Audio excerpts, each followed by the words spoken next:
Estas cosas les sucedieron como ejemplo y fueron escritas como enseñanza para nosotros, para quienes ha llegado el fin del siglo, de los siglos. Por tanto, el que cree que está firme, tenga cuidado, no sea que caiga. No les ha sobrevenido ninguna tentación que no sea común a los hombres. Fiel es Dios, que no permitirá que ustedes sean tentados más allá de lo que pueden soportar, sino que con la tentación proveerá también la vía de escape a fin de que puedan resistirla. Amén. Amén, familia, acompáñenme a orar. Padre Dios, te damos tantas gracias por una mañana más, Dios. Qué gran bendición estar reunidos, qué gran bendición ser parte de la iglesia. Y ser parte de la iglesia no es venir simplemente a un edificio. Ser parte de la iglesia es literalmente ser miembros los unos con los otros, cuidarnos, amarnos, soportarnos, sostenernos. Y Padre, todo esto lo hacemos por aquel que se entregó por esta iglesia. Y eres tú, Cristo. Así que Padre, te ruego y te suplico que en esta mañana, como ya se ha orado y hemos estado orando durante la semana y hemos escuchado de tu hacer, queremos más de ti. Queremos ver y seguir probando que tú eres bueno. Queremos ver y seguir probando que tú eres santo, santo, santo. Y por lo tal, tú santificas a aquellos que has declarado justos, rectos. Así que Padre, ven y haz tu obra en nosotros. Te lo rogamos para gloria de tu nombre, aquella gloria que no compartes con absolutamente nada ni nadie, pero también para aquel bien el cual tú compraste para tu iglesia. En Cristo Jesús oramos. Amén. Pueden tomar asiento, familia. Como decía Pastor Luis, continuando con nuestra serie de ¿qué estás lleno? No sé cuántos de ustedes estuvieron hace 2 semanas donde nosotros precisamente vimos a 1 Corintios capítulo 6 del 12 al 20. Y lo que estamos pensando a la luz de eso que yo enseñé hace 2 domingos, yo dije algo como lo siguiente: somos criaturas sexuales creados a su imagen y redimidos en Cristo para glorificar a Dios con nuestros cuerpos, ya que somos templo del Espíritu Santo. Eso fue hace 2 semanas y por la gracia de Dios, como Pastor Luis lo ha dicho, en cada una de las predicaciones Dios está visitándonos y esto es algo maravilloso. Y hemos escuchado el feedback, como se dice, la retroalimentación o el testimonio de cómo Dios ha estado usando particularmente esta serie en cada uno de nosotros. Y a la luz de esa prédica que yo enseñé hace 2 domingos, algunos tenían más inquietud, se acercaron para decir, ¿cómo podemos entonces vivir si somos el templo del Espíritu Santo, creados como criaturas sexuales, redimidos en Cristo para glorificar a Cristo con nuestro cuerpo? ¿Cómo se hace ese asunto? Bueno, hoy queremos darle, después de haber pensado y orado, como una segunda parte a ese enfoque. Una segunda parte nuevamente que nos va a ayudar a entender, si bien es cierto que yo soy una criatura sexual, es decir, Dios me ha creado con estos apetitos, estos deseos, esto no es contrario a la humanidad. Lo que pasa es que con la caída se ha caído precisamente este diseño de Dios, se ha distorsionado este diseño de Dios. Entonces, ¿cómo puede ser que siendo una criatura sexual yo le glorifique a Dios con mi cuerpo? Sea que esté soltero, soltera o esté casado o casada. ¿Cómo es que se hace este asunto? Bueno, precisamente meditando y pensando lo que nos leyó Daniel, ahí mismo en 1 Corintios, nosotros vimos 1 Corintios 6, pero ahí 1 Corintios 10, Pablo suelta una bomba increíble. O sea, Pablo, si tú vienes aquí y escuchas ya que somos criaturas sexuales y vamos a hablar de la inmoralidad sexual y otros pecados, y quizás tú ya entraste y ya te sientes como derrotado, o que, ay, otra vez esto, yo no he podido con ese pecado, o yo he caído, o yo he fallado, e inmediatamente tú ya te vas a cerrar los ojos y los oídos. Yo quiero que tú escuches lo que Daniel leyó, porque lo que Daniel leyó es algo glorioso. Por lo tanto, titulamos esta predica Dios fiel, la fidelidad de Dios en la tentación. Y eso es lo que vamos a tratar de entender, cómo es que la tentación se ve desde la fidelidad de Dios. Cómo yo cedo a esta fidelidad en vez de yo ceder al pecado. Cómo es que ante la tentación Dios nos provee de su fidelidad, de su poder, de su señorío para precisamente vivir vidas bíblicamente santificadas, cada vez más creciendo a la luz de lo que Cristo ha hecho para con nosotros. Entonces, vamos a ver cómo esta fidelidad de Dios se expresa por medio de su Espíritu Santo para darte poder. para darte victoria en el sentido de probar que verdaderamente Dios no simplemente te salvó y te dejó donde estás y te espera en gloria, pero es aquel cercano presente que te acompaña. Y entonces en momentos cuando tú digas, aunque vamos a aplicarlo mucho a la inmoralidad sexual o a la tentación sexual, yo quisiera que la tentación a la cual tú luchas, como lo vamos a ver, no es, este no es mi tema, entonces tranquilo, yo no lucho con esto, el que debe escuchar el que está al lado mío. No, vamos a ver cómo, aunque se va a aplicar a esa área particular más adelante, cualquier tentación la cual tú estés pasando, como vamos a ver, hay ayuda de Dios. Hay ayuda de Dios. Entonces vamos a ver dos cosas según estos versículos que Daniel nos dio. Y es, primero, tenemos que aprender del pecado. No aprender a pecar. Tenemos que aprender del pecado, y eso es lo que Pablo va a estar haciendo con un contexto que voy a leer. Pero segundo, tenemos que aprender del pecado, sí, eso es cierto, pero también tenemos que abrazar la fidelidad de Dios para no pecar. Entonces tenemos que aprender del pecado, número uno. Número dos, tenemos que abrazar la fidelidad de Dios para no pecar. Y esto lo vamos a ver más adelante. Entonces, si bien es cierto que algunos dicen, bueno, debajo de esta creación, del lado de esta gloria, nosotros nunca vamos a dejar de pecar. Eso es cierto. Nadie está buscando aquí, en ese sentido, perfección terrenal, porque déjame decirte algo, particularmente aquellos que ya creen que no luchan en esta área o en otras áreas, todos luchamos con algo en algunas áreas o algunas áreas. Entonces, si es cierto que de este lado de la gloria, de este lado de la eternidad con Dios, no vamos a alcanzar perfección, pero también es cierto que cada vez más tenemos que crecer para dejar de pecar, particularmente, especialmente en las áreas de debilidad. Entonces, sí es cierto que no vamos a dejar de pecar, pero eso no es una excusa para decir como no somos gente perfecta, por lo tanto Dios entiende y hemos tomado una postura hacia la tentación o hacia el pecado o la debilidad desde esa perspectiva. Dios es comprensivo, Él entiende que yo pues lucho en esta área. Bueno, yo creo que es una mentalidad de derrota. Yo creo que es una mentalidad que no ha probado completamente el señorío, lo hermoso que es, y yo no quiero que estés ahí. No quiero que ninguno estemos con esa mentalidad, porque sí es cierto, tenemos que crecer cada vez más para dejar de pecar, es decir, dejar de ceder ante la tentación. Yo creo que aquí estamos hablando de no dejar de ser tentados, porque quiero decirte, tú siempre vas a ser tentado. Siempre. No importa cuán maduro eres, no importa cuántos libros has leído, no importa cuántos seminarios has ido, no importa si tienes doctorado en lo que sea, no importa cuánto tiempo tengas en la iglesia, tú siempre vas a ser tentada y tentado. Siempre.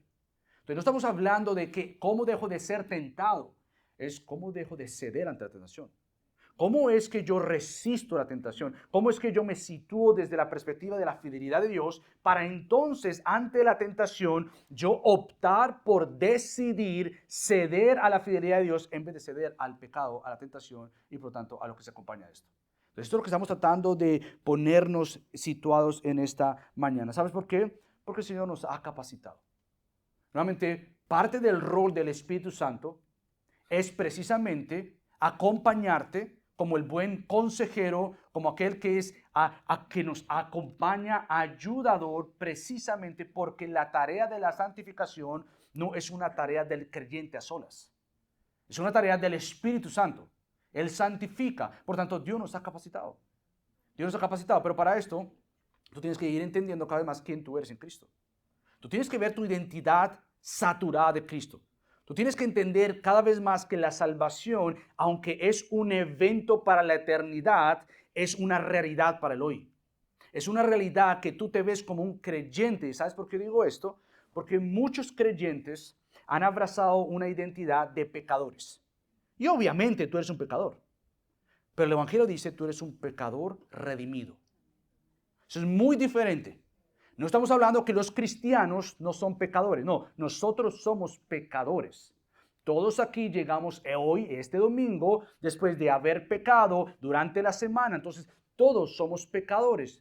Pero el creyente es un pecador redimido. Muy diferente. ¿Cómo se ve esto? ¿Cuál es la diferencia de esto? Bueno, por ejemplo, muchos dicen, bueno, pastor, es que yo lucho. Que en realidad es yo cedo. Si tú pecas, no estás luchando, estás cediendo. Yo lucho o yo cedo a la ira, a la amargura, al chisme, al pleito, a la inmoralidad sexual, a la crítica destructiva, no constructiva, pero destructiva, a la negatividad, a la murmuración. Yo cedo al fariseísmo, yo leo al legalismo, yo cedo al libertinaje, yo cedo y yo cedo y yo cedo. Bueno, muchos se ven así con esa lucha y por lo tanto se ven así como que esa es su identidad. Yo no puedo con este pecado porque es que yo lucho con esto y yo he probado y yo no puedo. Ya se ven desde una perspectiva no según el Evangelio. Tú eres un pecador con múltiples luchas, sí es cierto. Con muchas áreas de debilidad, sí es cierto. Pero tú eres un pecador redimido nuevamente que precisamente testifica lo que el pastor Luis enseñó el domingo pasado. Tú has sido libertado de la condena, del dominio de la carne. ¿Para qué? Para ahora ser controlado, dirigido y así puedas andar según el fruto del Espíritu Santo. Es una realidad para tu vida como creyente, si eres creyente. El fruto del Espíritu Santo tiene que cada vez más ser evidente en cada uno de nosotros. Si es cierto que luchamos con la carne, pero nuevamente luchamos desde una perspectiva diferente a un no creyente. ¿Por qué? Porque precisamente como criaturas hechas en Cristo, redimidas en Cristo, tú ahora posees un gran milagro y es la misma presencia de Dios en ti. Eso lo hace absolutamente todo diferente. Entonces, Pablo lo que hace aquí es algo maravilloso. Pablo toma el capítulo 10 y él va a tomar el ejemplo de Israel. Y él dice, para que nosotros aprendamos de su pecado y no pequemos.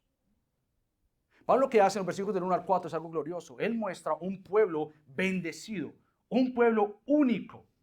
O sea, realmente si tú lees el Antiguo Testamento te vas a dar cuenta que el pueblo de Israel en esencia es diferente, no por cuán grande era, pero por cuán grande su Dios es. En esencia, lo que caracteriza la diferencia de Israel a las demás otras naciones es que las naciones de Israel tenían que reconocer que la nación de Israel en aquel entonces era el pueblo de Dios. Y Pablo va a tomar del 1 al 4 ejemplos del cuidado, de la cercanía, del señorío, del poderío, de la presencia de Dios para con su pueblo. Esto es cierto. Del 1 al 4 Pablo va a estar hablando precisamente de este pueblo que es descrito como un pueblo bendecido por el Dios glorioso. Y Pablo dice, ellos bebían del agua en el desierto. Y tú te recuerdas cuando Moisés Dios le dijo a Moisés que saliera agua de la roca. Bueno, bebieron del agua de la roca en el desierto, sedientos. Y Pablo dice, por cierto, una nota a la luz del Nuevo Testamento, del Nuevo Pacto. Esa roca, esa agua, no era una roca por ser roca, una agua por ser agua. Esa roca es Cristo. Ahora, ¿sabes por qué hago esta alusión? Porque a veces nos admiramos de ese pueblo bendecido del Antiguo Testamento. ¡Wow! ¿Quién hubiese sido parte de Israel para cuando Dios abrió el mar y pasaron por ahí? ¡Wow! ¡Wow! Y Pablo dice, esperen una cosa. Si el pueblo de Israel, como el pueblo antiguo de Dios, fue bendecido por la presencia de Dios, o querida iglesia en Corinto, y querida gracia sobre gracia, ustedes han sido doblemente bendecidos. Eso es lo que resume nuestro nombre, gracia sobre gracia. Es lo que precisamente Juan dice en su evangelio. Nosotros como pueblo de Dios hemos sido bendecidos con sobrebendición. ¿Por qué? Por lo que ellos añoraban ver, deseaban ver. Abraham obró en fe por lo que se vendría. Nosotros ahora miramos atrás y decimos, Cristo. Nosotros entonces bebemos de la fuente verdadera que es Cristo. Ahora bien, si esto es cierto, Israel, al igual que nosotros, no respondió con fidelidad a un Dios fiel. Lo que Israel hizo, al igual que nosotros tristemente, es que ante la fidelidad de Dios, nosotros respondemos neciamente. Nosotros no respondemos con la fidelidad de Dios que nos asiste, nos acompaña, nos instruye, nos dice, nosotros somos criaturas rebeldes, necias, que no escuchamos a Dios. Y precisamente Pablo toma esto tan en serio que él está explicando en todo este contexto que Dios no se agradó de esto y dice, Dios no se agradó, versículo 5, de la mayor parte de ellos y por eso quedaron tendidos en el desierto. Entonces Pablo toma en serio la fidelidad de Dios, pero Pablo no juega con el pecado. Pablo toma en serio la provisión de Dios, el acompañamiento de Dios, la fidelidad de Dios. Pero Pablo dice, espérense una cosa. Dios siendo fiel, miren cómo el pueblo respondió. Y mirando al pueblo cómo respondió, vean cómo Dios también obró. Entonces lo que hace Pablo es darnos una idea de que es serio lo que pasó. Fíjate cómo lo resume Pablo en el versículo 6 y versículo 11.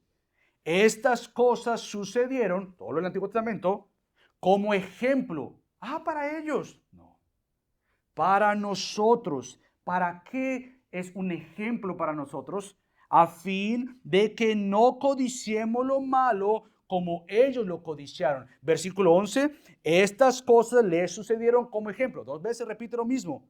Y fueron escritas como enseñanza para nosotros, para quienes ha llegado el fin de los siglos. Nuevamente, la idea de aquí no es decir, wow, Señor, este pueblo de Israel, qué pecador era, qué pecaminoso, cuán necios era. La idea de esto, según Pablo, es que nosotros levantemos un clamor y digamos, Señor, perdónanos y ayúdanos a no seguir en nuestros patrones de necedad. Despiértanos, Señor, porque si tú obraste con un pueblo necio, según el Antiguo Testamento, sin vacilar con su propio pecado, Señor, tú has entregado a tu Hijo precisamente porque tú no vacilas con el pecado. Tú no juegas con el pecado, Señor.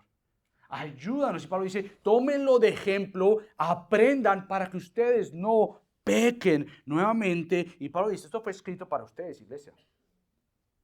Fue escrito para nosotros, quienes ha llegado el fin de los siglos. Pablo lo que está diciendo es lo siguiente, brevemente. Pablo dice, a la luz de la llegada de Cristo, la obra de Cristo, en su ministerio terrenal, su muerte, su resurrección y su ascensión, nosotros vivimos en los últimos días.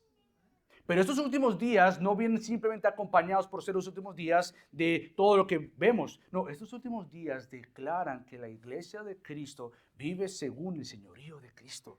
Estos últimos días es probar y ver que lo que Dios había prometido es verdad en Cristo, que Él no abandonará a su iglesia, que el Espíritu Santo está para con nosotros, que realmente el favor del Señor para cada uno de nosotros se ve en que Él nos ha perdonado, pero se ve en que Él nos quiere ver cambiados. Es cierto que Él nos ha perdonado y nos espera en la gloria, pero es cierto que la evidencia de estos últimos tiempos es que la iglesia de Cristo vive según la presencia del poderoso y del glorioso Cristo por medio del Espíritu Santo. Entonces, Pablo toma muy en serio que estos últimos días deben ser marcados por una iglesia cada vez más santificada. No cada vez más entretenida. No cada vez ni siquiera mucho más grande en cuanto a numéricamente hablando. Los últimos tiempos de la iglesia tienen que ser marcados con cada vez más un pueblo santo. Santo, santo, porque le pertenece al Dios santo, santo, santo. La marca de una iglesia que le sirve a Cristo es la santidad de su pueblo. Y eso es lo que estamos buscando, que Dios siga obrando en nosotros. Por lo tanto, Pablo hace una mención de los pecados del pueblo de Israel, como en 4 categorías, que eran el pecado de Israel, pero bien cierto, era el pecado de la iglesia de Corinto.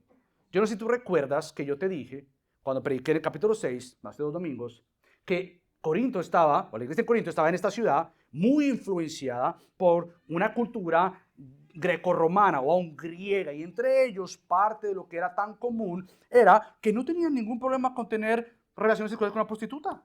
Ustedes se vieron, aún los mismos creyentes iban, tenían su festividad, tenían su tiempo juntos, aún quizás después de la Santa Cena, embriagados, llenos, iban y cometían actos inmorales. Y para ellos era, it's okay, it's not a big deal, no hay ningún problema con esto. Y Pablo dice, no, esperen un momento. Si los pecados de Israel eran la codicia, la idolatría, la inmoralidad sexual, poner a prueba al Señor y la murmuración, querida iglesia en Corinto, usted no está muy lejos de eso.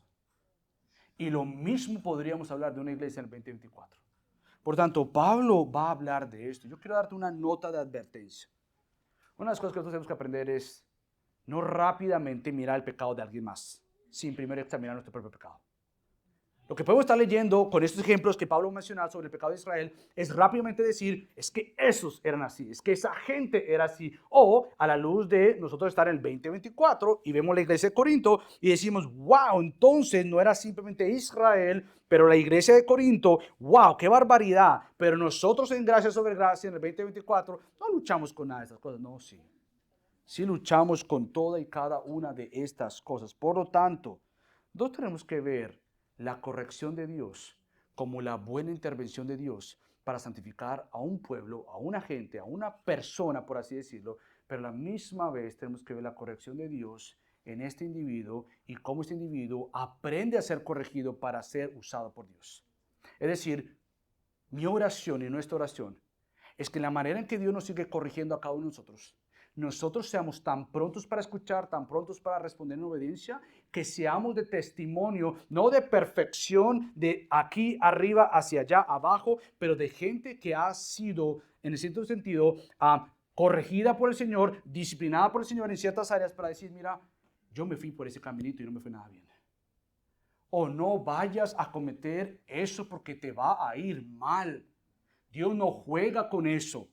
Entonces tenemos que aprender si quizás tú estás tentado a estos que vamos a mencionar, o si aún has cedido a esto, quiera Dios que tú despiertes de esto y digas, yo no quiero más eso. Porque nuevamente Pablo dice, todo eso que pasó, y vamos a leer, debe ser para que aprendamos, no simplemente para que leamos. Parte del plan anual de lectura. Ya leí lo mismo de otra vez. Israel pecó. Pablo dice, tú lees eso y aprendes a no vivir así porque precisamente tienes un Dios glorioso que se entregó en Cristo para comprarte y salvarte. Entonces Pablo va a tomar estos 4 actos de rebeldía. Primero Pablo dice el acto de idolatría, que fue el acto de adorar a este becerro de oro en Éxodo 32. Él dice, nuevamente, yo voy a leer brevemente, él dice que ellos aprendieron a codiciar, no sean pues idólatras como fueron algunos de ellos, según está escrito, el pueblo se sentó a comer y a beber y se levantó a jugar. Literalmente en Éxodo tú vas a ver que no dice jugar, pero dice se regocijaron. Este pueblo se levantó a beber, se levantó a celebrar, se levantó a comer y a jugar. Y una de las cosas que me llama la atención nuevamente es, esto está en Éxodo 32, versículo 6, es que el pecado nuevamente nunca es presentado como algo aburrido. El pecado nunca es presentado como algo aburrido.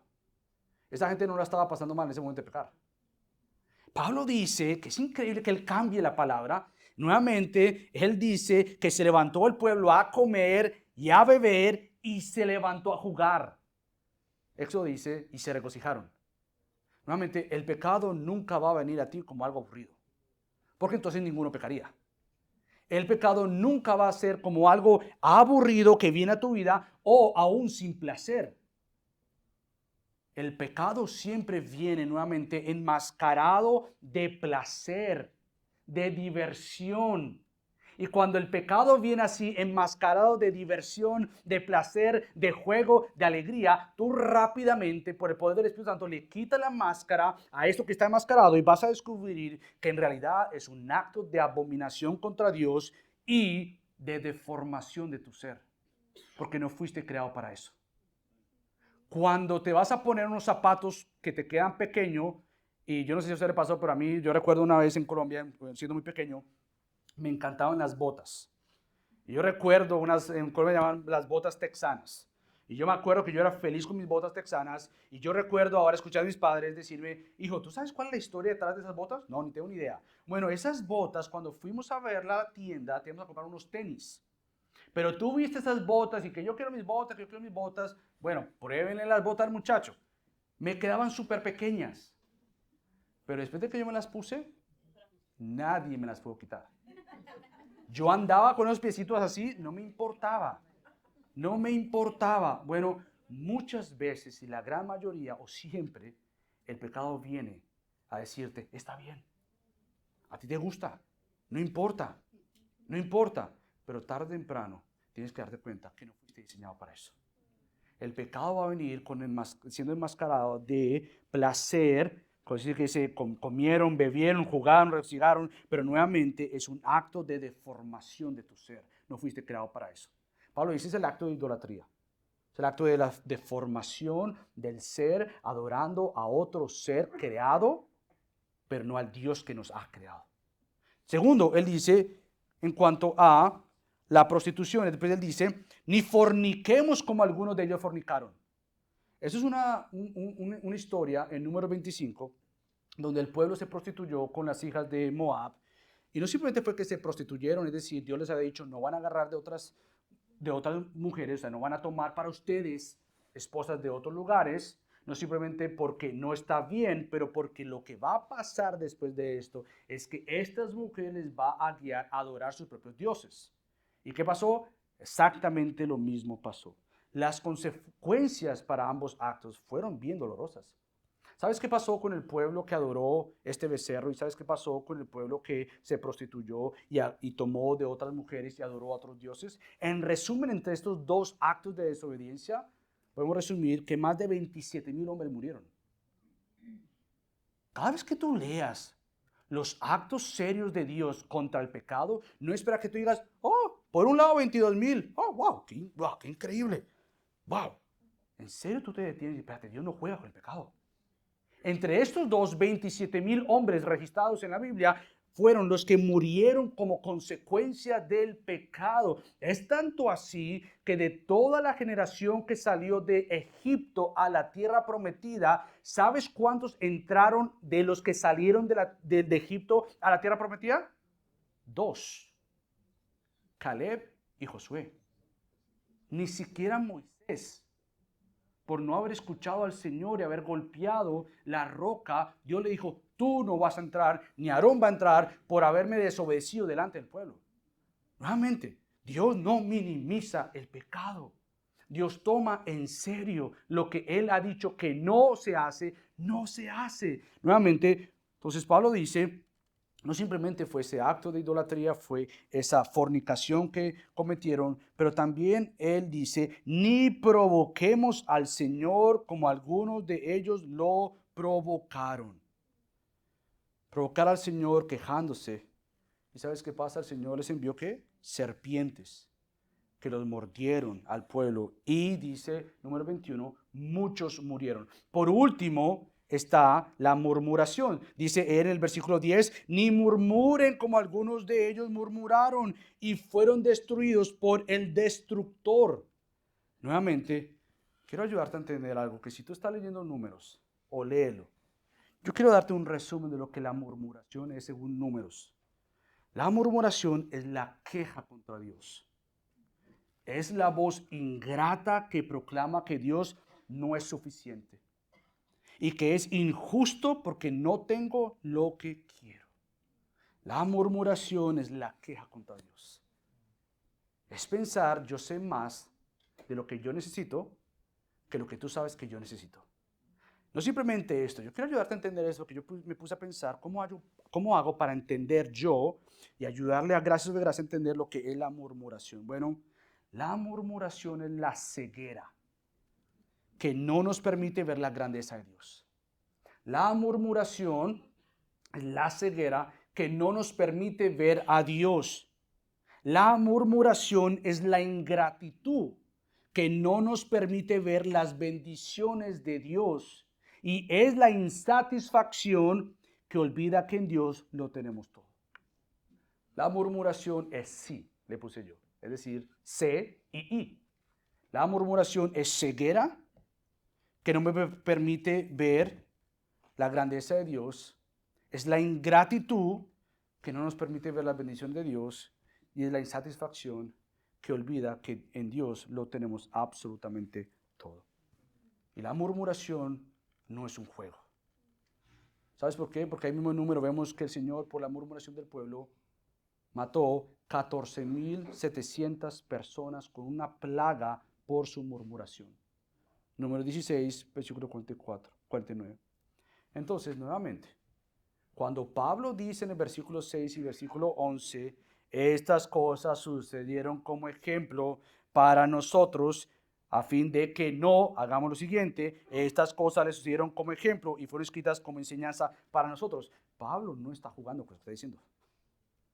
Pablo está diciendo, tomen en serio, por la provisión de Cristo, tomen en serio las áreas con las cuales ustedes, querida iglesia en Corinto, están luchando.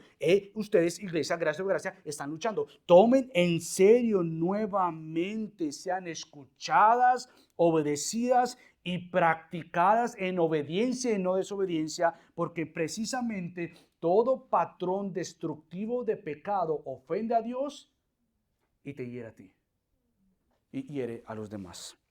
Entonces, la pregunta no es si tú estás luchando con algo. O sea, no es la pregunta. Porque todos aquí estamos luchando con algo. Y aún si tú dices, no, yo no estoy luchando con algo, tú estás luchando con el orgullo. Porque todos estamos luchando con algo.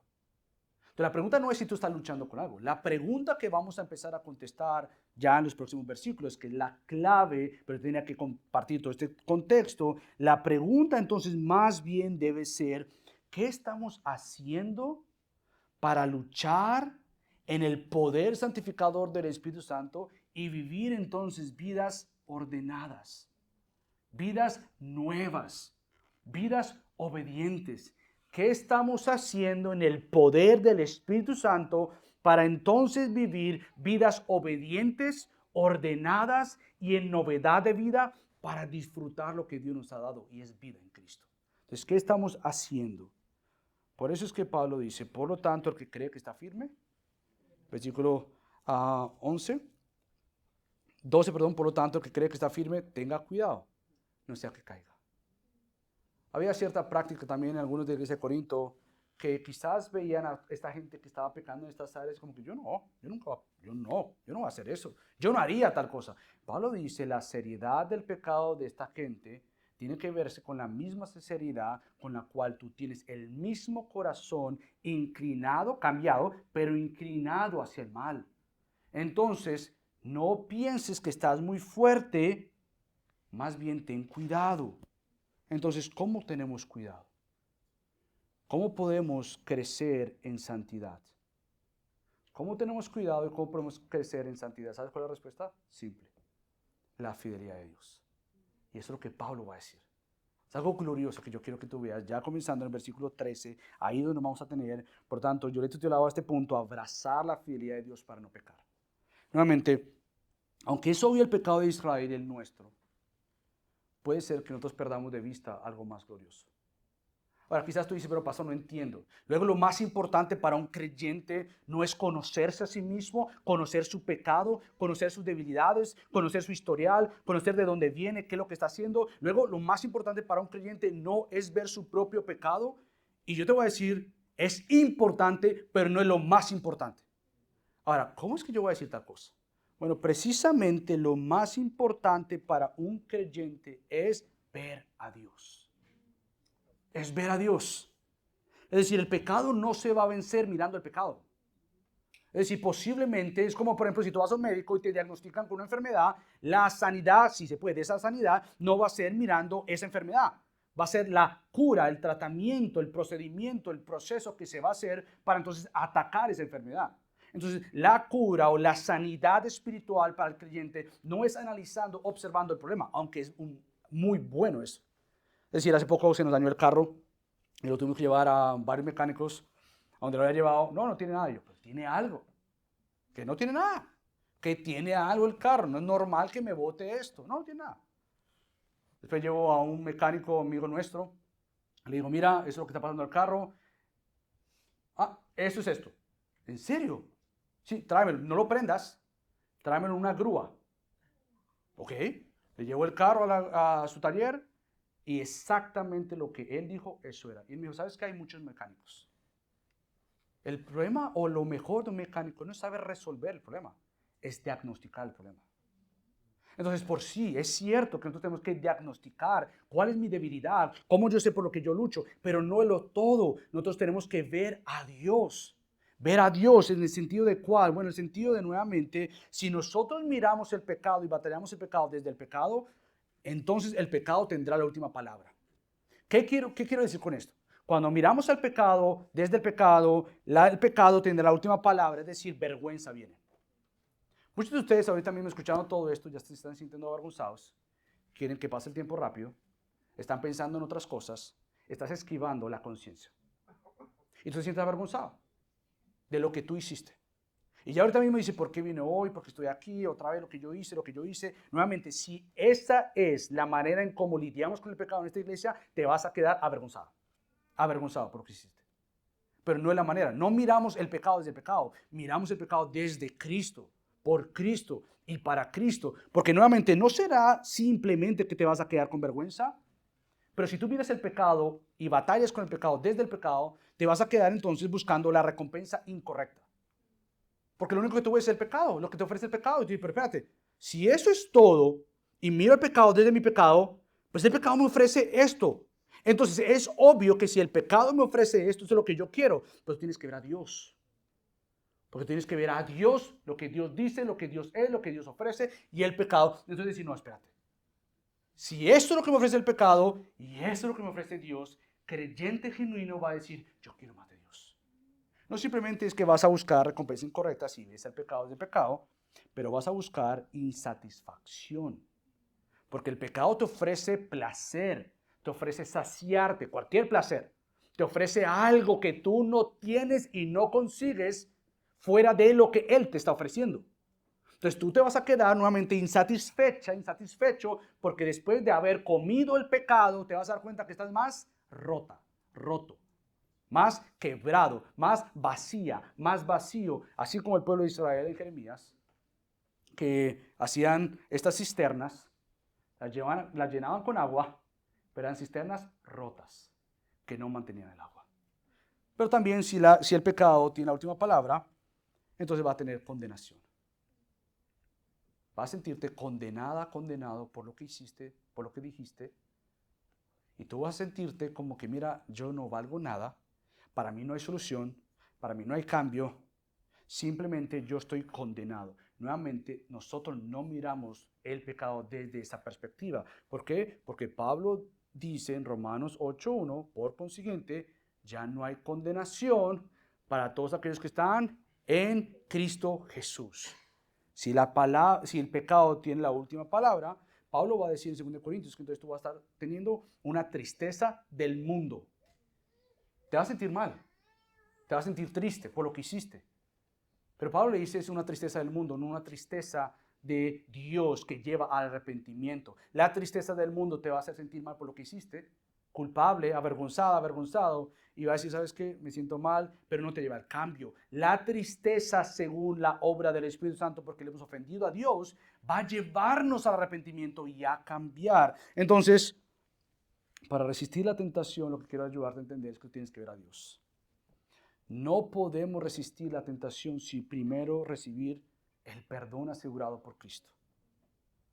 Nuevamente, porque si el pecado tiene la última palabra, tú podrás decir, ¿de qué me sirve cambiar? ¿De qué me sirve resistir? ¿De qué me sirve frenarme?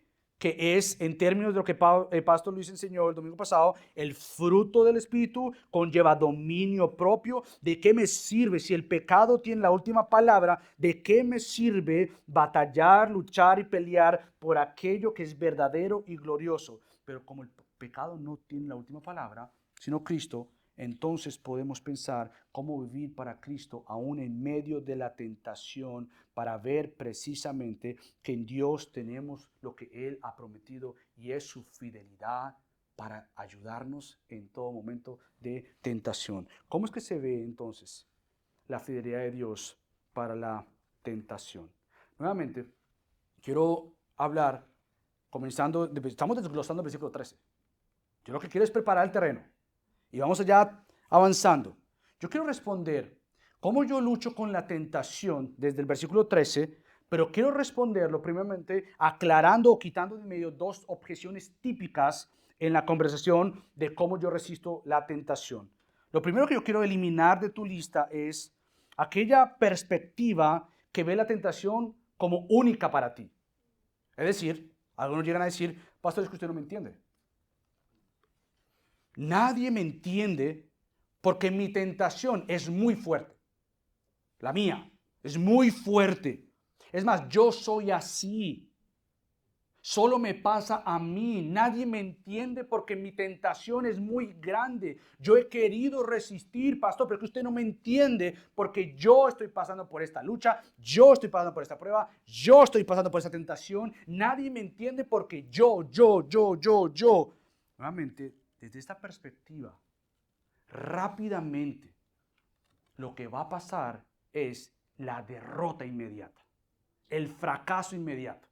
Es decir, aquellos que entran a la tentación diciendo, no, esto es único para mí, nadie más lucha con esto, inmediatamente la próxima objeción para resistir la tentación no es simplemente que es solo exclusiva para mí la tentación, sino que inmediatamente yo no puedo más. Porque como es tan exclusiva para mí, tan fuerte que nadie me entiende, por lo tanto, es inevitable no ceder, pastor. Yo tengo que ceder ante la tentación. Porque muchos dirán, bueno, en realidad, del otro lado de la gloria, yo voy a dejar de pecar, pero mientras tanto, con esta tentación es muy difícil para mí, por lo tanto, yo no puedo dejar de pecar. Bueno, nuevamente, es cierto que todos pecamos, pero yo creo que tú veas cómo Pablo contesta inmediatamente a estas dos perspectivas de mi pecado y mi tentación es único, nadie más lucha como yo, por tanto nadie me va a entender. Y segundo, yo ya voy a ceder ante la tentación, porque como es tan único, yo no tengo fuerzas y yo voy a ceder ante la tentación. Pablo inmediatamente contesta, ¿sabes cómo? Versículo 13. No les ha sobrevenido ninguna tentación que no sea común a los hombres. Querido creyente, tu tentación es única para ti.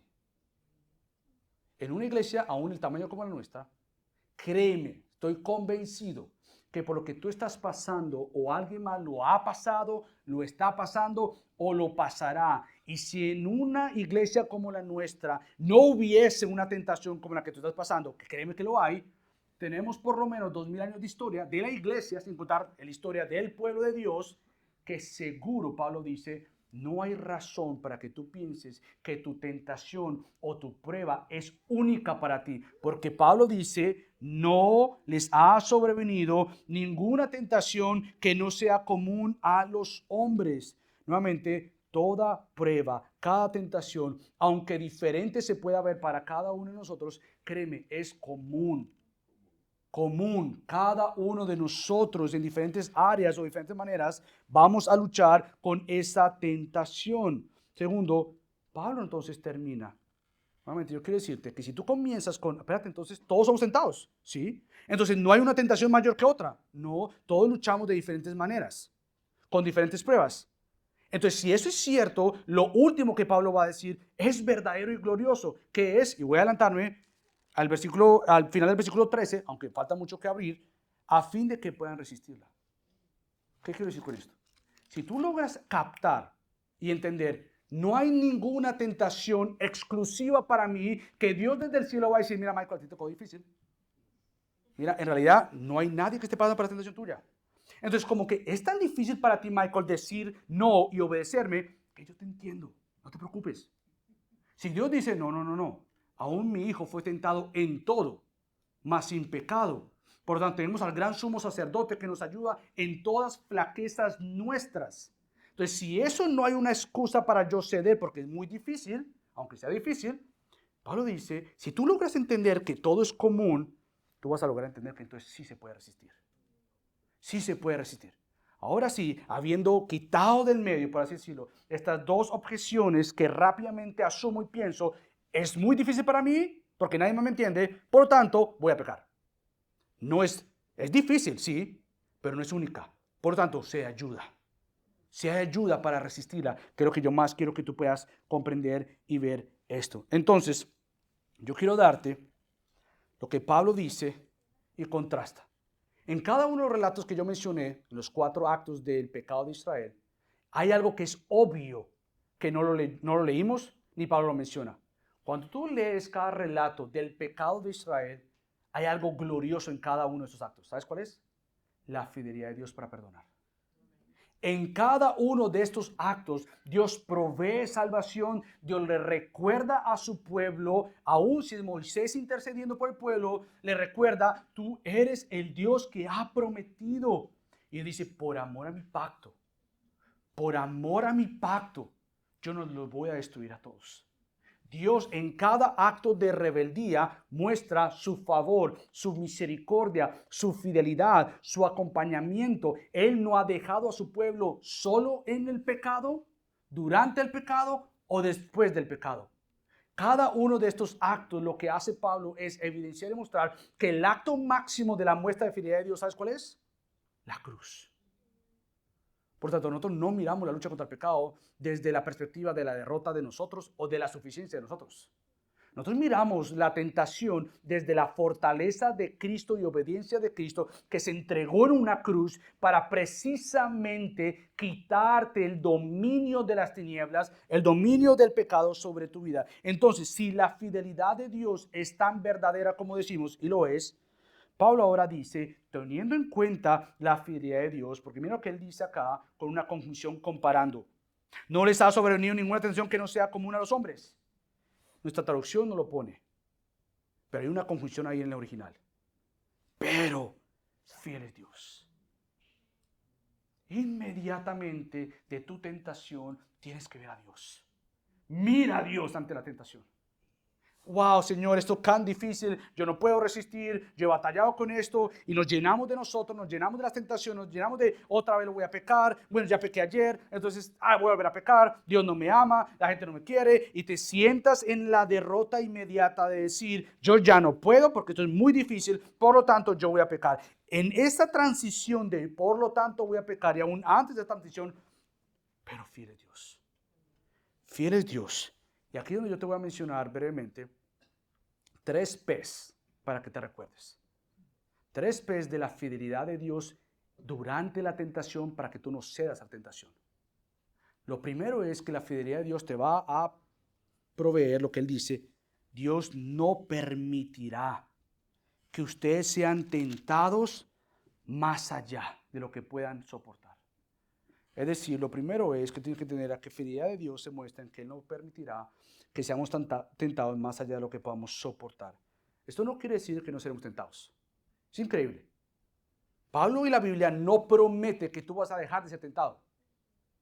Entonces, si tú piensas que hay un paso para no ser tentado, tú vas a seguir siendo tentado. Como Martín Lutero decía muy famosamente, tú no puedes evitar que una paloma vuele sobre tu cabeza, pero sí puedes evitar que la paloma haga un nido en tu cabeza. Tú no puedes evitar ser tentado. Desde el momento que te despiertas, eres tentado, bombardeado todo el tiempo. Ahora bien, sí puedes evitar ceder ante la tentación. Entonces, Pablo inmediatamente dice, Dios es fiel, que no nos permitirá ser tentados más allá de lo que nosotros mismos podamos soportar.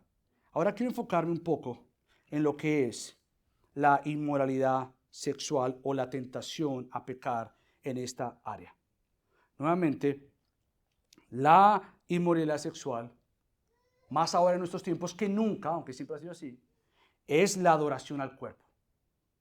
Es la adoración al cuerpo, es la búsqueda del placer como la expresión máxima de la recompensa de lo que mi cuerpo puede sentir o dar. Es la expresión, es una idolatría al pecado, al cuerpo, es como esta idolatría a adorar a el cuerpo. Por lo tanto, la inmoralidad sexual es la idolatría al cuerpo que se opone a la búsqueda verdadera de adorar a Dios y verdaderamente ser satisfechos por Él. Es decir, la inmoralidad sexual te dice, esto es bueno, esto es más placentero, esto es verdadero, búscalo ahí. Y Dios dice, no, yo soy verdadero, yo sacio verdaderamente, yo recompenso terrenalmente y eternamente. No hay nada que la tentación te pueda ofrecer que sea mejor que Dios. Por lo tanto, la inmoralidad sexual nuevamente puede resistirse. Y como ejemplo, tenemos un ejemplo en el Antiguo Testamento. ¿Sabes quién es? José. Dios no le permitió a José ser más tentado más allá de lo que él podía resistir. Nuevamente, es Dios quien provee esto. Yo no sé si tú recuerdas la historia en Éxodo de José. Es increíble que el texto llega a decir que él era un hombre de gallarda figura. Yo no sé si tú entiendes gallarda, pero se supone que el tipo era un hombre cuadrado. Era un hombre no flaquito, no, era un hombre cuajado, era un hombre fuerte. Y no simplemente era que era fuerte pero feo. No, el tipo era fuerte, callado, pero de hermoso parecer. Y esta mujer de Potifar, el texto es tan claro que dice que lo vio, lo deseó y le habló diciéndole, acuéstate conmigo. Y no simplemente que se quedó en una mirada, en unas palabras, pero varias veces le dijo, lo tentó, hasta llevar al cabo de agarrarle la ropa, o es decir, tomarlo por la ropa. Básicamente, ya no te voy a volver a decir, ya no te voy a ver, yo te voy a obligar a que estés conmigo. En ese momento para José es increíble. Yo creo que tú veas lo siguiente, principalmente si tú luchas con la tentación sexual. La gran mentira de la tentación sexual es hacerte creer que es imposible no ceder. Es imposible. O sea, tú te ves ante la computadora y tú dices, no, es que es imposible, tengo que ir allá. Si vas caminando, es imposible no mirar. Si estás en el trabajo, es imposible no jugar con el coquetear con esta mujer o con este hombre. Es imposible para mí. Yo creo que tú veas que José no tenía nada más que lo que tú ya tienes. Y es a Dios. Es la fidelidad de Dios. José lo que entendió fue que para el momento de él y para resistir, él tuvo que huir de la situación. Y lo que José dice es importante para la lucha contra el placer o contra la inmoralidad sexual. ¿Cómo entonces podría yo hacer esta gran maldad? Y pecar contra Dios. En ese momento, en vez de coquetear con la idea de pecar, él se recordó a sí mismo quién Dios es. Él vio a Dios. No simplemente vio la tentación, pero él vio a Dios. Y es lo que se está dando a argumentar. Que tú veas a Dios aún en medio de la tentación. Él vio a Dios y no simplemente lo vio, pero dijo, ¿cómo yo voy a hacer esta gran maldad para con mi Dios y pecar contra él? En ese momento, nuevamente, lo que José tuvo que hacer, lo que tú y yo tenemos que hacer. Huir de ahí. Uno de los libros que estaba leyendo y tomé bastante en estos quotes que viene es del puritano John Owen. En Tentación y Pecado, tiene un libro en su volumen y él dice lo siguiente: el pecado no solo estará luchando, actuando, rebelándose, molestando, inquietando, sino que si se le deja solo, si no se mortifica continuamente, dará lugar a grandes pecados malditos, escandalosos y destructores del alma. La lucha contra el pecado, la carne, no es una lucha fácil. De vez en cuando, una vez cada vez que yo venga a la iglesia el domingo, una vez cada vez que yo venga a la iglesia cada año. La mortificación, es decir, el matar tu pecado, como Pastor Luis lo enseñó en Romanos 8, es un asunto diario, porque de no matarlo va a crecer, va a crecer, va a crecer. Lo que hiciste no comenzó ahí. Tú miras hacia atrás y dices, pero ¿cómo yo no maté esto aquí, aquí, aquí, aquí? Ahora bien, hay esperanza. Hay esperanza para no seguir en el mismo patrón y decir, antes eso fue, mas ahora en Cristo tengo lo que Él ha prometido darme. Por lo tanto, la segunda P es Dios proveerá también la vía de escape. Es increíble y glorioso que Pablo dice, no simplemente no va a permitir, primera P, permitir que seamos tentados más allá de lo que podamos soportar, sino que con la tentación proveerá también la vía de escape. Es increíble nuestro Dios. Por eso que tienes que verla a Él. No importa en la situación que tú te encuentres, con la tentación que te encuentres, nuevamente Él ha prometido proveerte la vía de escape. Para José, ¿sabes qué tomó? Dejar la ropa y salir corriendo. La vía de escape a la tentación sexual es lo que Pablo mismo nos dijo en el capítulo 6, versículo 18. Huyan de la inmoralidad sexual. Y eso fue lo que hizo José. Él huyó. Él no se quedó ahí. Él no coqueteó con la idea. Él no simplemente caminó en su habitación y dijo, ¿será que lo hago? ¿Será que no lo hago? ¿Será que lo hago? No. Él inmediatamente pensó. Uno de los acrósticos que yo he memorizado del pastor John Piper comienza con say no. Di no. Within 5 seconds. Es decir, tú tienes que pensar que la lucha contra el pecado sexual no es un asunto que tú, bueno, déjame pensar a ver qué pasaría. No. Yo no quiero ofender a mi Señor. las consecuencias serán mucho más serias. Yo no quiero ofender a mi Señor. Por lo tanto, Él va a proveer la vía de escape. Huir de una tentación es un asunto de masculinidad bíblica. El mundo te va a decir, espérate, tú eres hombre o tú eres una mujer y Él te está dando atención. Entonces, qué mejor que tú ceder a eso que tú estás sintiendo, que te están dando atención. El hombre no va a dejar una oportunidad como esas. Es más, muchos crecimos quizás en un entorno donde se nos aplaudía. ¿Cuántas noviecitas tiene? Ah, ese es un hombre. Y nos reímos, pero a mí me da tanta tristeza eso. Porque el daño que eso nos hizo a nosotros, hombres o mujeres. Mujeres, tienes que verte. Tu belleza tiene que ser vista, aplaudida. Y si tú no eres bonita, según el estándar del mundo, entonces no vale nada. El hombre tiene que ver. ¿Por qué? Porque él es hombre. No, esa es la gran mentira de Satanás para nosotros los hombres. Y un hombre verdadero es aquel que huye. Y si tú dices, bueno, yo no vi y yo caí, ¿qué hago ahora? ¿Estás respirando? Sí.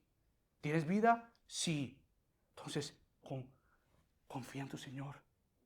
Hay pasos para seguir y ser libre de esto que va a seguir doliéndote. Por lo tanto, un hombre verdadero huye para no pecar contra el Señor. ¿Cómo se va a ver el huir para ti hoy en día? Quizás tú nunca has estado en una situación como estas. Quizás hasta el día de Dios te ha guardado una situación donde no simplemente tengas una mujer de Potifar o un hombre que te mire, te diga y te diga, se acabó el asunto, es ya. Quizás tú dices, mira, yo nunca he estado en esa situación. Entonces, bueno, voy a esperar que me pase. No, tú no vas a esperar que pase. No vas a esperar. ¿Qué hago entonces mientras esto? Bueno, quizás para algunos va a comenzar con tienes que eliminar las redes sociales. Vamos a aprender las redes sociales con valor. Y somos gente que cree que las redes sociales deben usarse para lo que Dios las puede usar. Pero ahora bien, no minimices la comunidad cibernética y que te permita entonces pecar por ahí. Pero bueno, como ahí está mi familia, olvídate, llámales. No, pero entonces, ¿cómo voy a saber si lo que está pasando en mi país? Averigua por otro medio. Para algunos de ustedes va a ser eliminar las redes sociales inmediatamente. Porque si por ahí ha entrado la tentación, no pienses ahora que tú puedes manejar la situación. Tienes que eliminarlas. No simplemente quizás va a ser eliminar las redes sociales, para algunos quizás va a ser eliminar el acceso al internet. Estás loco, pastor. Hoy en día yo no puedo vivir sin internet. Sí puedes vivir sin internet. Lo que no puedes vivir es seguir pecando. Se puede. Quizás algunos van a tener que poner software de protección en sus pantallas, en sus casas.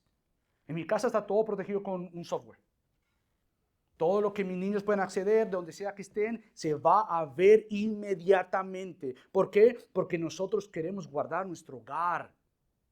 ¿Por qué? Porque ha sido algo triste, el cual yo no me guardé. Y yo no quiero que mis hijos se vean enfrentados con grandes pruebas en su vida. Entonces tú tienes que ver esto como serio. Tienes que verlo como serio. No simplemente esto, tienes que rendir cuentas. Tener a alguien que te ama, tus pastores te aman. Quien está liderando tu grupo de comunidad te ama.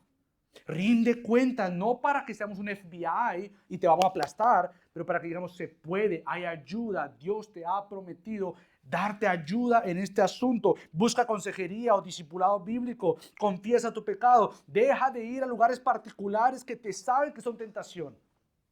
No pases por ahí. Volvemos al mismo tema de la comida. Si estás tratando de bajar de peso y tú te vas a pasar a Publix y te vas por el aisle de los pollitos asados o fritos. No, hoy voy a guardar. No, tú tienes que evitar ese lugar. Tienes que evitar ese lugar.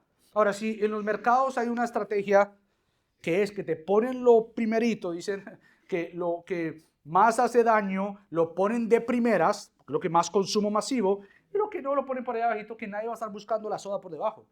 O el pollo abajo, no, te lo ponen ahí, que tú lo veas. Igualmente pasa con nosotros en toda nuestro pecado.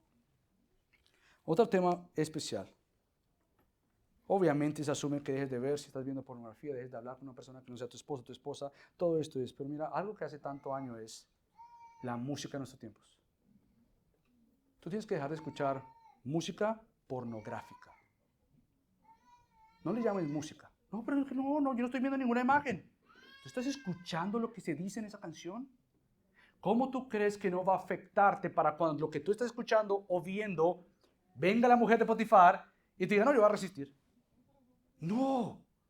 No, entonces Dios va a proveernos no simplemente a su ayuda para no permitirnos ser más tentados que nos podamos hacer o resistir. Tú puedes resistir por Él. Él también va a proveer la vía de escape, pero a la misma vez, ya para terminar, Él te va a dar su poder para resistir. Es maravilloso como termina Pablo en el versículo 13. Todo esto, ¿cuál es el propósito? A fin de, él usa dos infinitivos de propósito. Y quizás tú dices, no me importa que lo que sea gramaticalmente, no es importante. Porque Pablo quiere ayudarnos a entender que lo que Dios está haciendo de no permitir que seamos resistidos más allá de lo que podamos soportar, que junto con la tentación, Él proveerá la vía de escape, te lo están poniendo en bandejita, diciéndote, entonces, ¿qué es lo que Dios quiere decirme con esto? Que hay manera de resistir la tentación, a fin de que puedan resistirla. Se puede resistir la tentación, se puede ser fiel a Dios, pero nuevamente no porque eres muy bueno, porque eres muy espiritual, pero porque nuestro Dios es un Dios fiel. La lucha contra la tentación, cualquiera que sea, es un tema de la fidelidad de Dios. Por lo tanto, para terminar, cuando la próxima vez venga y seas tentado, aunque hablamos de la inmoralidad sexual, esto se ve para todo. Para todo, porque el contexto nos muestra todo. Toda tentación. ¿Qué voy a hacer la próxima vez? Bueno, recuerda que cuando salgas de este lugar tú tienes al Dios fiel para no permitirte que seas tentado más allá de lo que tú puedes soportar. Él proveerá la vía de escape y te dará poder para resistir la tentación. ¿Y sabes por qué decimos todo esto? Porque ya hay un hecho que nos recuerda que es cierto. Él nos dio lo mejor y es a su Hijo. Él nos dio a su Hijo entregado a una cruz para que nosotros podamos decir, ya tengo comunión con Él para vivir como Él. Así que acompáñame a orar y después participamos. Padre Señor, tú eres glorioso, tú eres hermoso, tú eres santo, tú eres precioso. Y nos has prometido, Dios, revelarnos cada vez más quién tú eres para revelarnos cómo nos acompañas en toda área. Padre, creemos en ti. Ayúdanos a vivir para ti. Te suplicamos que ahorita tú nos ayudes, Dios, a participar de estos elementos para tu gloria. En nombre de Cristo Jesús oramos.